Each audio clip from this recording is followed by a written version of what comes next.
ഇങ്ങോട്ട് നോക്കിക്കേ, ഇതേതാക്ഷരം എന്നറിയോ? അതിനു മുമ്പ് ഞാനൊരു ചിത്രം കാണിച്ചു തരാം. എന്താണ്?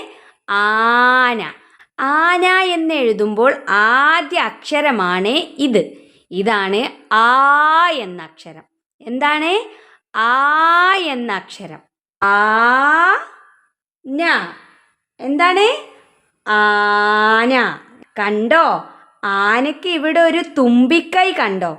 അതുപോലെ ആ എന്ന അക്ഷരത്തിനും മുന്നോട്ടൊരു തുമ്പിക്കൈയുണ്ട്. ഇങ്ങനെ വന്നാൽ നമ്മൾ നീട്ടി പറയണം. എന്താണ്?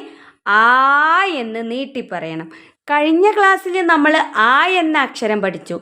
ഇതിനിവിടെ ഇങ്ങനെ ഒരു തുമ്പിക്കൈ ഉണ്ടോ? ഇല്ല. അതുകൊണ്ട് ഇത് ആ എന്നുള്ള അക്ഷരമാണ്. ആന. നമ്മൾ കുറച്ച് നീട്ടി പറയണം. ആന. എന്തുകൊണ്ടാണ് ഇങ്ങനെ നീട്ടി പറയേണ്ടി വന്നത്? മുന്നിലോട്ടൊരു തുമ്പിക്കൈയുണ്ട് ആനയെപ്പോലെ.